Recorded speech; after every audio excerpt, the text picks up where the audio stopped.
예, 오늘 말씀은 마태복음 14장 1절에서 12절에 있는 말씀인데요. 한 단락씩 주님의 말씀을 읽겠습니다. 교림이부터. 그때 분봉왕 헤롯이 예수의 소문을 들었다. 그가 신하들에게 말했다. 이 사람은 세례자 요한이로다. 그 사람이 죽었다가 살아났구나. 그러니 이 사람이 이런 능력을 행하는 것이다. 네, 분봉왕이라는 것은 왕이 아니에요. 사실은 4분의 1짜리 왕이거든요. 테트라아키라 그러는데 4분의 1쪽짜리 지도자. 그러니까 요즘 말로 번역하면 영주?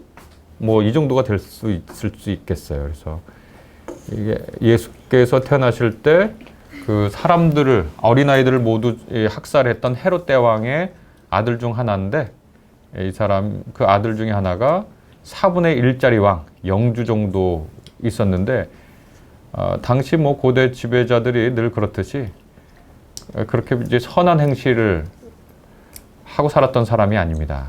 찔리는 게 많았어요. 그 중에 하나가 세례자 요한과 자신이 관계된 일인데, 예수에 관련된 소문을 듣자마자 자기가 가장 아팠던 부분이 떠오르는 거죠. 그러니까 우리가 뭐 자라보고 놀란 가슴 속뚜껑 보고 놀란다 그러고, 남들은 별 의미 없이 한 말인데 자기의 삶의 맥락 속에서 화들짝 놀라는 경험들을 하는데, 바로 이 분봉한 헤롯, 이 사람이 그런 화들짝 놀라는 반응을 한 겁니다.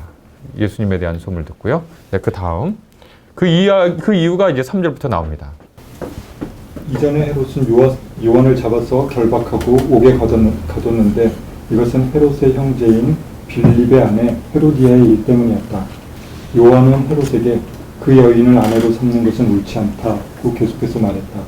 헤롯은 요한을 죽이고 싶었지만 우리가 그를 예언자로 모셨기에 우리를 두려워하지 않을 수 없었다. 네, 그러니까 헤롯의 형제인 빌립의 아내 헤로디아. 이거 원래 헤로디아라는 여인이 헤롯의 형제인 빌립의 아내였거든요. 빌립하고 헤롯 분봉한 헤롯 안티파스인데 누가 형일까요? 누가 형일지 이거 논문이 하나 나왔습니다. 누가 형일까? 그런데 확정적이지 않기 때문에 그냥 형제로 번역하고 있어요. 우리는 형, 동생 이렇게 위계가 확실한데 뭐 영어도 브라더 그냥 하고 말잖아요. 이것처럼 헤롯 안티파스가 형이다 이런 주장이었는데 아직 불분명하기 때문에 그냥 이렇게 나왔는데, 둘이 이복 형제예요. 이복 형제지만 이복 형제의 아내였던 여인을 취한 겁니다. 이 안티파스가. 요한은 그것이 옳지 않다. 왜 그러면 이 헤로디아를 취했을까? 아내로 맞았을까? 우리가 오늘 읽을 글에 나오는데요. 요한이 두려워하지 않고 헤롯에게 말한 거죠. 그러니까 여기서 요한은 누구를 두려워하고 누구의 눈앞에서 사는지가 확연히 드러나죠. 헤롯 안티파스 같이 이 포악한 왕 앞에서 그의 가장 큰 잘못을 아주 그냥 떳떳하게 지적할 수 있었던 사람은 진짜 자기 삶에서 두려워하는 사람, 두려워하는 존재, 자기 눈앞에 누가 있는가, 그 생각이 좀 다른 거죠. 헤롯 같은 사람이 제일 통치하기 쉬운 사람은 누구냐면 자기를 두려워하는 사람입니다. 그런데 요한은 죽이고 싶어요. 왜냐? 자기를 두려워하지 않아요. 그러니까 보통 사람이 아닌 거죠. 세례자 요한이. 기독교인의 굉장히 중요한 특성입니다. 누구를 두려워하고 사는가. 여기서 두려워한다는 건 그냥 막 그 앞부터 뭐 움츠려 있거나 이른바 쫄아 있거나 주눅 들어 있는 게 아니라 누구의 눈앞에서 살아가려고 노력하는가. 그건데 요한은 정말 하나님의 사람이죠. 그 사람은 헤롯을 두려워하지 않고 하나님 앞에서 살려고 했던 사람입니다. 자, 그 다음 단락. 그런데 헤롯의 생일에 헤로디아의 딸이 사람들 앞에서 춤을 추면서 헤롯을 기쁘게 했다. 헤롯이 맹세를 하면서 사람들 앞에서 원하던 것은 무엇이든지 주겠다고 그 딸에게 맹세하여 공언했다. 헤로디아의 딸은 자기 어머니의 지시를 받고 이 자리에서 제게 세례자 요한의 머리가 담긴 쟁반을 주십시오라고 말했다. 왕은 괴로워했지만 자기가 한 맹세와 잔치에 참여한 사람들이 보고 있기에 주라고 명령했고 사람을 보내 옥에서 요한의 목을 베게 하였다. 머리를 쟁반에 담아 그 소녀에게 가져다 주었고 소녀는 자기 어머니에게 가져갔다. 네. 요한의 제자들이 시체를 거두어 매장하고 예수께 알려드렸다. 5절 보면 참 재밌잖아요. 요한은 헤롯을 두려워하지 않고 하나님을 두려워했는데 헤롯은 누굴 두려워했냐면 무리를 두려워해요. 사실은 이 두려움에 굉장히 재밌는 주제가 왔다 갔다 하는데 6절부터 12절 읽어본 거 보면 이 헤롯이 잔치를 열어가지고 한방 거나하게 놀고 있는데 헤로디아의 딸, 그러니까 사실 자기의 딸이죠. 근데 자기의 친딸은 아닌데 이 사람이 얘가 나와서 춤을 춰요. 사실 거의 있기가 힘든 일입니다. 왕의 딸이 나와가지고 춤을 추는 거 무의처럼. 근데 헤롯이 그걸 굉장히 기쁘게 생각하고 자기가 권력의 정점에 있는 걸로 느꼈나 보죠. 그래서 아주 그냥 허세를 하는 겁니다. 야, 너 나한테 말하면 내가 뭐든지 주겠어. 이거 왕처럼 자기가 구는 거죠.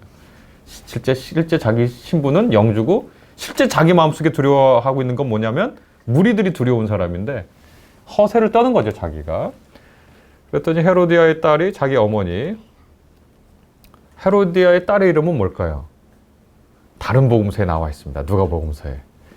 다음 주까지 숙제로 드리겠습니다. 헤로디아의 딸의 이름. 자기 어머니의 지시를 받고 세례자 요한의 머리가 담긴 쟁반을 달라 이렇게 얘기를 했습니다. 왕은 괴로워했다. 왜 괴로워했을까? 양심의 가책? 그거 아니죠. 여기서 생각할 때 양심의 가책이 아니라 자기가 무리들을 두려워하는데 무리들이 예언자라고 생각한 사람을 죽이고 난 후에 어떻게 수습할지가 두려운 거겠죠. 그래서 괴로워했지만 또 자기의 체면이 또 걸렸어.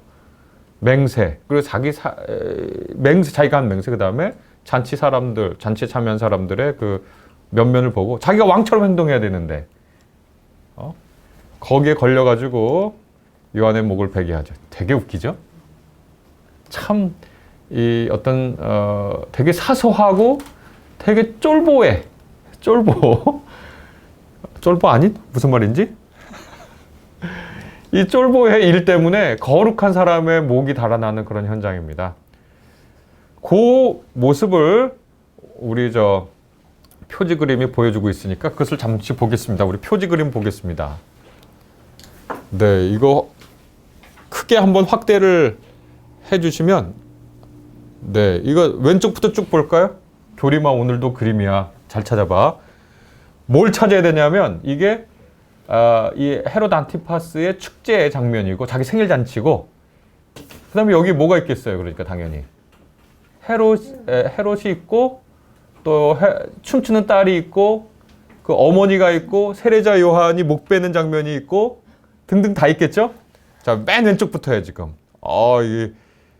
이런 복장이 아니었겠죠 당연히. 근데 당시 사람들의 복장을 재현한 겁니다. 정말 아주 화려한 귀족도 있고 기사도 있고. 이 사람은 꼭 조커처럼 웃네. 네, 머리에 큰 이렇게 뭐 모자 같은 걸 써가지고 자기 신분을 과시하고요. 그다음에 이제 화면을 딱 이렇게 위 아래를 맞춰주세요. 네, 네. 그다음에 쭉 보면 오른쪽으로 조금씩 가겠습니다. 네. 그러면 맨 위에는 지금 뭘 하고 있는 겁니까? 지금 저 여인들도 있고요. 이 아래 보면 촛불을 길게 켜두고 있습니다. 저 여인이 누굴까요? 저 황금 금발. 금발. 헤롯 딸? 헤롯 딸. 요 아래 공작 있죠? 공작? 야, 공작을 먹어? 공작은 공작 고기 먹었다는 얘기 들어봤어요? 공작은 화려함과 사치 상징이에요. 이 서양 회화에서 화려함과 사치를 탁 보여주고 있는 거죠. 요거 아까 우리 그 위키피디아 제가 링크해드렸는데 거기 최고의 화질로 있습니다. 아주 선명하게 보이는데 아주 기부인들 있고 이 사람이 아마 과일을 깎고 있는 것도 같고요. 또 아래 이제 쭉쭉 보겠습니다. 아직 주인공들이 안 나왔네. 잔치의 주인공들이. 좀 더 오른쪽으로 가면 헤롯 찾아야 되는데 헤롯 어디 있을까요? 그걸 찍어봐 가서. 저 사람 누구? 저기 쪽. 검은색 옷. 검은색 옷. 헤롯 같아? 아니 거기 옆에. 이 사람? 그 아래 있는 사람은 뭐 하는 거 있을까? 흘러다니는 거. 글을 쓰고 있는 것 같죠? 궁정 기록을 하거나 그 장식. 그러니까 네. 그다음에 다시 화면을 축소. 여러분 다시 집에 가서 보실 때는 그 위키피디아를 가서 보세요. 이거 아주 시끌벅적하고 화려한 장치죠. 그다음에 오른쪽으로 더 가면 드디어 네. 세례자 요한이 담긴 쟁반이 나옵니다. 그다음 뒤에 이 아래 개는 왜 길었? 개도 있죠. 아주 왕족의 상징이니까 아주 이 뭐랄까 재주 부리고 있죠. 재주 두 발로 서서 네 다시 한번 화면을 압축하고 그 다음에 유언. 네 아주 화려한 이 여성들이 한 무리로 탁 모여 있죠. 여기는 자 그리고 오른쪽으로 더 가면 무슨 일이 있었는지 오른쪽에서 이제 합니다. 저기 목을 베 가지고 웃고 있는 저 사람. 목이 잘려진 세례자연 손이 뒤로 묶였죠. 그 다음에 두 사람, 세 사람이 지금 이 상황의 비극을 앞에 두고 통곡하며 기도하거나 고통 속에서 두 손을 모으고 있는 장면입니다. 우리가 머릿속에 이 장면을 생각을 해야 되거든요. 그러니까 머릿속에 한번 생각해 보세요. 헤롯 안티파스가 그 연회를 열어서 온갖 뭐 고기, 술, 뭐 진귀한 음식, 향기 한쪽에선 춤추고 저기선 노래하고 개 신기한 동물을 돌아다니고 먹고 마시는 과정 중에 세례자 요한의 목이 담긴 쟁반이 이렇게 배달되고 있는 그런 현장입니다. 그래서 굉장히 만족해하는 것 같죠. 저 위에 있는 여인 아마 여기가 딸일 거고 네 이런 이제 장면입니다. 이게 특별한 것인가? 맨 처음에 저도 몰랐는데 한 10여 년 전에 책을 읽다가 재밌는 걸 발견했습니다. 중세 시대의 서양에서 왕들이 잔치를 베풀 때 그 하이라이트 중에 하나가 뭐냐면 사형수를 데리고 와서 잔치 자리에서 직접 사형을 시키는 거를 하나의 잔치에 구성 요소로 했다 그러더라고요. 그러니까 그걸 보면 진짜 인간이란 뭔가. 그러니까 흥겹고 이런 것으로 만족하지 못하는 거예요. 소박한 대화나 자기 삶의 진실한 대화로 만족하지 못하고 무엇인가 큰 자극을 원하기 때문에 먹고 마시는 잔치 자리에서 사형을 집행하는 그런 일들을 하거든요. 근데 그러니까 누군가의 소소한 자극, 누군가의 그 삶을 위한 작은 자극 때문에 어떤 한 사람은 이제 목숨을 잃는 이런 경우가 있는데 바로 이 어떤 그 인간 삶의 한 장면을 보여주는 그런 그림이고 그런 상황이다 이렇게 얘기할 수 있겠습니다. 우리 찬송 찬미하여라. 리어 왕은 아주 행복한 생각을 했다. 자신이 이룬 성취를 멋지게 즐길 방법을 구하다가 세 딸에게 미리 왕국을 상속하기로 한 것이다. 세 딸이 자신을 대신해서 통치하고 자신은 그 세 곳을 돌아다니며 편한 여생을 만끽할 계획이었다. 그런데 어떻게 나눠주어야 할까? 네, 그 셰익스피어의 4대 비극 중에 하나는 리어 왕 이야기를 했는데 조기 은퇴하기를 한 거죠. 이 조기 은퇴, 자기가 이제 엄청나게 성공을 했기 때문에 조기 은퇴를 하는데 어떻게 할까 생각하다가 세 딸한테 자기 영토를 나눠주고 자기는 여기 한번 들렸다가 왕 대접 받고 상왕 대접 받고 저희 가서 상왕 대접 받고 저희 가서 상왕 대접 받고 그럴 생각을 했던 거예요. 이 사람이. 모든 사람의 꿈이죠. 크게 성공하고 노후를 이렇게 조기 은퇴 후에 인생을 여정을 즐겠다. 그 다음 단락 읽어주시죠. 리어 왕은 자신을 사랑하는 만큼 나누어 주는 것이 공평하다고 느꼈다. 첫째 딸과 둘째 딸은 사랑의 맹세와 교원 영색으로 하는 아버지 마음을 샀다. 왕으로서 권력과 명예를 얻었고 아버지로서 사랑도 얻었으니 부러울 것이 없었다. 네, 그러니까 그 셰익스피어의 그 리어 왕을 정말 읽어보면 이게 무슨 평소에 아버지하고 딸의 관계에선 있을 수 없는 그 아주 화려한 말의 잔치가 일어납니다. 아버지는 정말 훌륭한 왕이시고 저는 종인데 훌륭한 업적을 이루셨고 지력도 뛰어나고 덕도 훌륭하시고 누구하고도 비교할 수 없고 그런 교원 영색이 있어요. 그래서 왕으로서 참 행복하지 않았겠습니까? 자기가 이룬 성취 대단하고 그다음에 아버지로서도 굉장히 기뻤겠죠. 어렸을 때야 뭐 딸이 아버지한테 사랑한다 그러고 아빠 뭐 대단하다 그러지만 좀 크면은 어느 딸도 아버지한테 사랑한다는 말도 잘 안 하고 지금들 하시나요? 여기 있는 딸들은? 아버지한테 안 합니다. 하질 않죠, 잘. 조금 이렇게 좀 어렸을 때는 할 수 있지만 잘 안 합니다. 그러니까 아버지로서 엄청 기분도 좋은 거죠. 근데 이제 셋째 딸 막내 차례가 온 겁니다. 네, 다음 단락. 이제 막내 코델리아의 차례였다. 그러나 막내는 말하기를 거절한다. 말할 게 없습니다. 내 주여, 말할 게 없다니 왕은 대답한다. 아무것도 말할 게 없으면 아무것도 얻을 수 없다.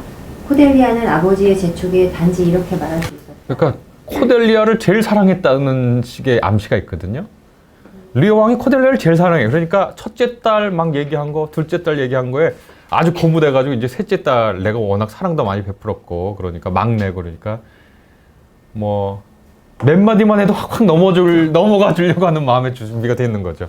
그냥 아빠 나 사랑하는 거 알잖아. 이래서 그냥 확 넘어갈 것 같은데 코델리아의 말은 뭐냐면 저는 말할 게 없어요. 그러니까 얼마나 속상했겠어요. 자, 그러면 딸의 목소리를 이걸 읽어야 돼. 자, 그러면 누구 차례지? 불행하게도 저는 제 마음을 입으로 활용할 수 없습니다. 저는 그래도 자식된 도리로 해야지 사랑합니다. 그것뿐입니다. 그러니까 불행하게도 저는 제 마음을 입으로 형할 수 없습니다. 이거 이 말을 알아들어야 되는데 말이죠. 리오 왕은 그 말을 알아듣지 못했어요. 어떻게 그 인간의 언어가 형용할 수 없는 것들이 있잖아요. 그래서 코델리아 아버지를 향한 깊은 사랑을 제가 어떻게 적당한 언어를 고를 수가 없어요. 말할 수가 없습니다. 형용할 수가 없습니다. 그 다음에 얘기가 저는 그냥 자식된 도리로 폐하를 사랑합니다. 제가 딸이잖아요. 그 딸의 도리로서 아버지 사랑이에요. 그것뿐입니다. 이렇게. 야, 이 말을 들으면 어떠실 것 같아요, 아버지들은? 혹은 어머니들은 저는 제 마음을 형용할 수 없고요. 자식된 도리로 아빠를 혹은 엄마를 사랑합니다. 그것뿐입니다. 이렇게 얘기하면 속 깊은 자식의 마음을 읽어주는 부모라면 됐다. 이렇게 이제 할 수 있을 텐데 리오 왕은 그렇지 못했습니다. 자, 교림이 불행하게도 저는 아니. 불행하기도 저는 아니야. 리모는 왕으로서 그리고 아버지로서 분노했다. 저 훌륭한 아버지도 이처럼 위대한 왕을 그저 자식된 도리로 사랑한다니. 왕은 딸을 왕국에서 내쫓는다. 너는 아버지에게 아니 왕에게 자신이 물려받을 것을 물려받고 난 후에 딸들은 아니 이제 실제 관역조가 된 두 명의 통치자는 아버지를 아니 성과 신 이전의 통치자를 존중하지 않았다. 네. 딱 맞고 나서는 그러니까 코델리아의 목도 두 딸한테 나눠줍니다. 그리고 왕국에서 또 쫓아내고 그리고 나서는 뭐 하냐? 이제는 이제 여유롭게 노후 생활을 즐기려고 그랬는데 딸들이 박대를 하기 시작해요. 아니 뭐 재산이 다 내 건데 권력이 다 내 건데 내가 왜 아버지를 이렇게 아유 참 어떡하면 좋아 이 상황을. 네, 그 다음 단락 읽어주시죠. 자식된 도리로 사랑한다던 코델리아에게 분노한 두 딸의 아름다운 말에 속아 넘어간 그래서 이제 미치광이가 된 채로 광야를 헤매는 리오 왕은 이렇게 자문한다. 내가 누구인지 말할 수 있는 사람은 누구인가. 셰익스피어의 4대 비극이라는 평에 걸맞게 리오 왕의 주요 등장인물은 모두 비극을 맞는다. 우리가 태어날 때 우는 것은 우리가 이 거대한 바보들의 무대에 올라왔기 때문이다. 라는 리오와의 독백과 어울린다. 네, 그 유명한 말이잖아요. 내가 누군지 말할 수 있는 사람은 누구인가. 그 리오 왕이 한 말입니다. 야, 진짜 내가 누구냐? 왕으로서도 실패한 거죠. 아버지로서도 실패한 거예요. 내가 도대체 누구냐? 지금까지 살아온 내가. 이렇게. 그 사람도 못 알아보고 자기 딸도 못 알아보고 인간의 말이 뭔지도 못 알아본 실패한 아버지, 실패한 왕이죠. 그리고 리오 왕의 독백도 정말 너무 멋지죠. 우리가 태어날 때 우는 것은 우리가 이 거대한 바보들의 무대에 올라왔기 때문이다. 자신을 포함해서 바보 노름 속에 있으니까 울 수밖에 없죠. 그 다음 단락. 예수가 자신을 따르는 무리를 보고는 산에 올라가 앉았다. 무리 중에서도 제자로 자처하는 이들이 예수 앞으로 나와왔다. 예수는 그들에게 제자로서 사는 법, 다시 말해 하나님의 통치에 걸맞은 삶을 사는 방식에 대해서 가르쳤다. 그 가르침 가운데 말에 관한 것이 있었다. 옛 사람들에게 말하기를 너는 거짓 맹세를 하지 말아야 하고 내가 맹세한 것은 그대로 주님께 지켜야 한다 한 것을 너희는 또한 들었다. 그러나 나는 너희에게 말한다. 아예 맹세하지 말아라. 너희는 예할 때에는 예라는 말만 하고 아니오할 때에는 아니오라는 말만 하여라. 이보다 지나치는 것은 악에서 나오는 것이다. 그러나 맹세하기란 얼마나 쉬운 일인가. 자신이 한 맹세에 걸려 삶을 그르치는 경우는 또 얼마나 많은가. 예수 당시 갈릴리 지역에 가득한 헤롯 안티파스도 마찬가지였다. 네. 그 다음 단락 이어지죠. 헤롯 안티파스는 자기 욕망을 실현하는 데 거침이 없는 사람이었다. 안티파스의 첫 번째 부인은 자신의 통치 지역에 인접해 있는 나바테아 왕국의 공주였다. 차츰 자신의 세력이 커지자 그는 유대 지역 전체를 다스리는 왕위를 노리고 거기에 걸림돌이 될 이방인인 첫 번째 부인을 버렸다. 그리고 이복 동생의 아내이자 사랑이 곁들여졌는지 모르겠지만 빌립의 아내 헤로디아와 혼인하였다. 유대 전역의 왕이 되려면 헤롯 대왕의 가문 사람을 아내로 맞이해야 하지 않겠는가. 마침 헤로디아 역시 이혼 상태에 있었으니 헤로디아도 적극적이었다. 헤로디아는 원래 안티파스의 이복형의 딸로 그의 조카였는데 그는 조카와 혼인한 것이 되었다. 여하튼 동생의 아내와의 결합은 율법 위반이었다. 네, 그러니까 단지 그 뭐 치정 관계가 아니라 율법 문제가만이 아니라 권력력의 문제도 사실 함께 있었던 거예요. 나바테아 왕국은 어냐면 요즘 요르단 좀 아래쪽에 있는데 복잡하죠? 네. 그 다음 한번 읽어보겠습니다. 세례자 요한은 그의 처사를 비판하였다. 안티파스가 가만히 있을 리 없었다. 세례자 요한에게 나바테아 왕국과의 내통 그리고 반역의 죄를 덮어씌워 감옥에 가두었다. 그러나 그를 처형하지는 못하였다. 민중 요한은 예언자로 바뀌었다. 네, 다음 읽어주시죠. 그러던 어느 날이었다. 헤롯의 생일에 헤로디아의 딸, 곧 자기가 입양한 딸이자 조카 손녀가 손님들 앞에서 춤추는 것을 보았다. 그는 기분이 좋아졌다.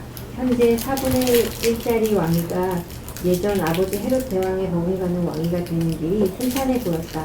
로마에 있는 황제는 자기 편이었고 자신의 탄생을 축하하러 온 귀인들은 한 마디씩 그의 성공을 진심으로 기원한다고 입에 발린 찬사와 아부를 잔뜩 늘어놓았을 것이다.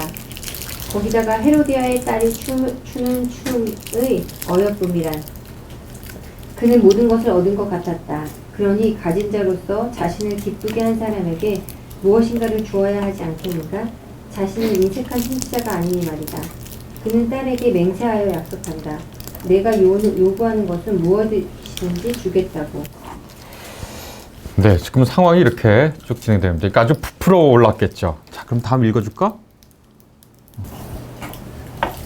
소녀가 원하는 것은 사례자 요한의 머리가 담긴 쟁반이었다. 장원했고 나아가 악해로웠지만 자신의 손님들 앞에서 맹세를 어길 수 없는 노릇이 아닌가. 맹세를 어기는 통치자가 어디에 있는가. 사례자 요한의 목은 그렇게 자만신 가득한 맹세의 제못이 되었다. 그리고 자를 이름 안타파스의 앞날을 길고 밟지 않았다. 그는 예수에 대한 소문을 듣고는 세자의 요한이 부활하라고 믿었다. 두려웠던 것이다. 이 사람 왕이지만 왕은 누구예요? 이 세상에 두려운 게 없는 사람이 왕이잖아요. 근데 이 사람은 다 두려워요. 민중도 두렵고 세례자 요한도 두렵고 예수님도 두렵고 로마 황제도 두렵고 다 두려워요. 하나님도 두렵고. 이 사람은 신분은 왕이지만 실상은 권력 제일 말단에 있는 사람이에요. 세례자 요한은 어떤 권력도 가지지 못했지만 이 사람은 왕처럼 살아요. 왜냐하면 두려운 게 없어요. 하나님 외에는. 그리고 세례자 요한은 자신의 말이 아니라 진실의 말을 전달하다가 삶을 마감했다면 이 헤롯은 왕이라는 사람이 부풀려진 자아 속에서 책임질 수 없는 말을 하고 삽니다. 참 대조가 되죠. 자, 교리마 다음에. 요한후 37년 칼리굴라는 로마 황제에 오른다. 유대 지역은 그와 친분이 두터웠던 아그리파 1세의 통치권이 넘어갈 예정이었다. 헤로디아는 자신의 오빠이지만 그에게 왕위가 넘어가는 것을 두고 보지 못했다. 남편인 안티파스를 꼬드겨 칼리굴라와 아그리파 1세 사이에 이간질을 하도록 하였다. 그러나 서툰 이간질은 이내 칼리굴라에 발각되었고 부부는 그저 목숨만을 부지하고 39년 모든 통치권을 회수당한 채 갈리아로 추방되었다. 그리고 거기서 죽었다. 우리가 태어날 때 우는 것은 우리가 이 거대한 바보들의 무대에 올라왔기 때문이다. 인생의 절정이라고 느낄 때 호언장담과 맹세와 교훈과 아첨은 더욱 쉽게 파고든다. 우리 옛 사람들에게 말하기를 너는 거짓 맹세를 하지 말아야 하고 내가 맹세한 그대로 주님께 지켜야 한다. 한 것을 너희는 또한 들었다. 그러나 나는 너희에게 말한다. 아예 맹세하지 말아라. 너희는 예 할 때는 예라는 말만 하고 아니요 할 때는 아니요라는 말만 하여라. 이보다 지나치는 것은 악에서 나오는 것이다. 맹세라는 것은 어떤 마음에서 나옵니까? 어떤 삶의 자세에서 나옵니까? 예수님은 맹세라는 것을 통해서 우리가 빠져들기 쉬운 우리 삶의 그릇된 태도를 보이시고 예할 땐 예라고 하고 아니요 할 땐 아니요라고 해라. 건박하고 진솔하고 솔직하고 자기 자신을 과대평가하지도 않고 과소평가하지도 않고 삶의 올바른 방향의 갈피를 잡아나가면서 사는 사람들을 그분의 제자로 부르십니다. 그때 우리가 이 거대한 바보들의 무대에서도 진실을 말하는 사람들로 살아갈 수 있지 않을까, 그렇게 우리가 기대해 봅니다. 우리 찬송 내 마음속을 찬송하겠습니다.